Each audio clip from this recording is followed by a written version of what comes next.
welcome to Local Edition on Time Warner Cable. I'm Steve Swatt with the Sacramento Report. In the next few minutes, we're going to talk about the newly minted state budget from a Democratic perspective. My guest is Marc Levine, a member of the State Assembly from San Rafael, Marin County. Thanks for being with us. Thank you so much, Steve. Glad to join you to talk about the budget. So the budget basically was a product of negotiations between the Democratic governor and the Democratic legislature. And you voted for it, so I assume you like it. I feel very good about this year's budget for 2014-15. It's a $108 billion investment plan in California's future. We've got growth in investment in our K-12 as well as higher education, but we're also building a rainy day reserve. So this year, $2.1 billion will go to reserves, but on target to get to $5 billion by 2017-18. This will put us on sound fiscal footing for what the future holds. Schools were a big winner, K through 12 certainly, or K through 14 also, but higher education, extra money because of the surplus. Yeah, well, we're grateful again to the voters who passed Prop 30 in 2012. We've been able to increase per pupil spending in K-12 by 10%.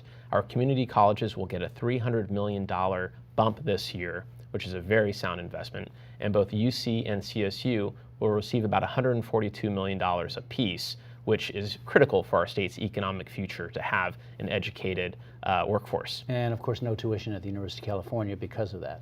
Well, for 1 year. Hopefully no increases, exactly, and for CSU as well, an 18-month freeze on what were called student success fees, which are the campus-based fees that had become popular during the Great Recession. One of the interesting, I guess, features was the Democrats in the legislature wanted funds for early childhood education, and those funds are in there. And I guess my question is this budget with those funds and that program, is this sustainable over the years? Because you're talking about, and you alluded to it, the fact that we're relying on temporary tax revenues that are going away in a few years. Well, we're looking at that very closely, and I think that it makes sense to make investments so that students can be successful when they enter K-12. What we need to be very careful that we're not growing spending in an unsustainable fashion, and we're looking very closely at what those projected numbers will grow to.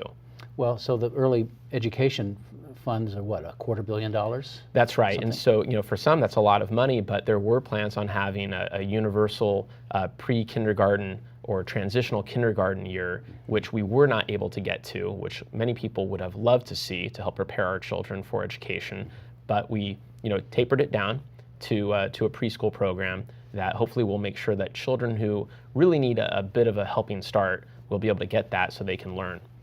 Let me ask you a question. Folks on the other side of the aisle are questioning the use of cap and trade revenue to fund the high-speed rail project. And Governor Brown obviously is in a bind trying to figure out where the money's going to come from to build that project. Do you think it was appropriate to designate a quarter of that fund to high-speed rail? Well, there are two different debates to have. One is, will high-speed rail give us the transportation infrastructure we need for the future, and the future being like 2050? We have to really look far out for this.